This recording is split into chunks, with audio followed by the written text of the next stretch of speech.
Hi all, this is Rose. I'm going to read another letter. This time it's from Myron to Meryl, dated Tuesday, February 25th, 1972. I have to put my glasses on to see. This is a letter from a brother to a sister, and you'll get the gist of it as I read, but it's a really kind of interesting letter that I think it's just I found it at a estate sale, and I think that you might enjoy it actually, and it goes into some really sensitive topics, and it's from the heart, that's for sure. So let's read it. Dear Meryl, this evening when I returned from work, I found your charming letter awaiting me, and I hastened to reply, lest you accuse me of further heinous crimes against our filial relationship. The fact is, I did answer your letter of early December. Apparently, the Postal Service failed to deliver it during the Christmas rush. I trust that your trip was everything you wanted it to be, and that all four of you are currently enjoying the best possible health, although I realize that is rarely the case with yourself. As for us, we are all fine.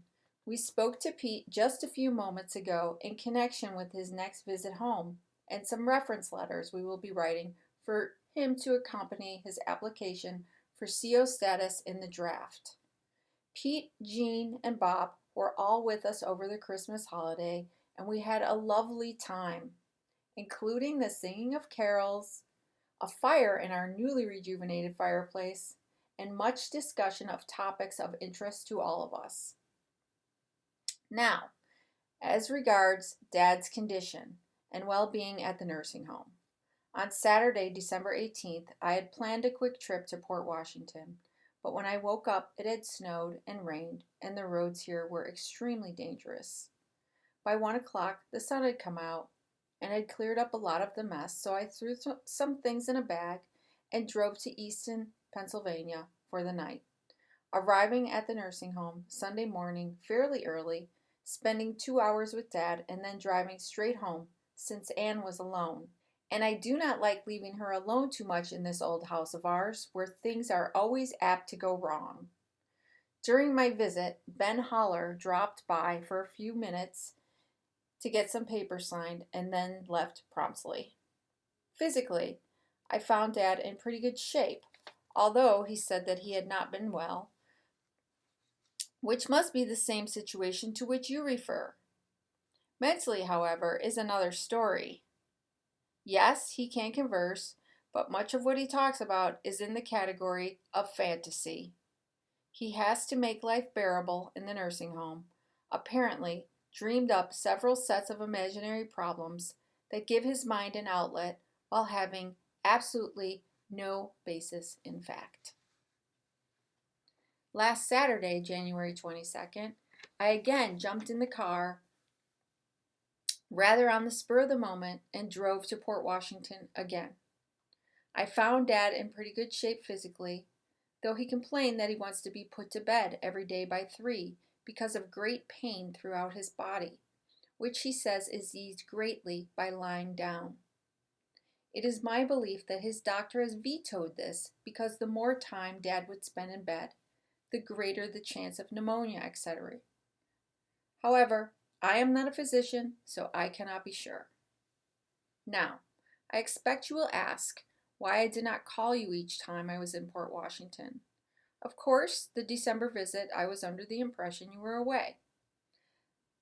The visit last Saturday left me in a frame of mind where I simply wanted to return home to Anne as quickly as I could without speaking to anyone. I still am depressed about the visit, and I guess there is simply a basic difference in our viewpoints on life. When I walked into the nursing home and saw all the wheelchairs lined up in a row against the wall, with Dad in the last one, something inside me wanted to scream. Why can't these poor souls be allowed to die quickly instead of hanging on like vegetables, for that is all they really are? I wheeled Dad to his room and spent about 2.5 hours with him. Again, we conversed well, but much of his conversation dealt with things that simply do not exist or are not as he understands them. When Dad first went to Sands Point, some 14 months ago, I begged him to let me arrange for him to come down here with us. We have a house that is adequate and could have obtained help to care for him much more easily and at a lower cost than in the New York metropolitan area.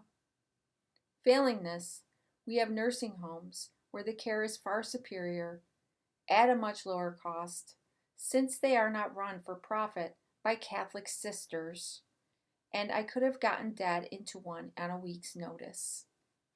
I still could, but it's too late now. Frankly, I curse myself for simply not taking it upon myself to have done this at the time. As to the difference I mentioned before, I see life and death a bit differently than most people, I guess. When a man has lived to 81 years, has had a most successful career, has devoted his life to helping others, and has led an active life physically and mentally until stricken by illness that deprives him of his ability to take care of himself physically and then impairs his mental faculties to the point where life becomes one fantasy after another, I feel the sooner he is permitted to leave this world, the better. I simply do not agree with the theory that everything must be done to preserve life. Anne and I have discussed this, and we agree that if it is all possible, we will not permit ourselves ever to get in the situation that Dad is in now. We are not quite sure how we will go about doing this, but we have a few ideas. I think I have now brought you up to date. You never visited us during the 8 years we lived in Harrisburg, and now we live 125 miles further away. But the invitation still stands. Our home is large enough to accommodate all 4 of you easily, and we would love to have you see it when the nice weather comes. Actually, I make the drive to Port Washington in exactly 6 hours, so it is not long. Give it some thought. Meanwhile, I hope and pray that Dad will not linger for years in his present condition. If you do not agree with me, I am truly sorry, but I suppose it would be a dull world if we all agreed on everything. Myron. What do you guys think?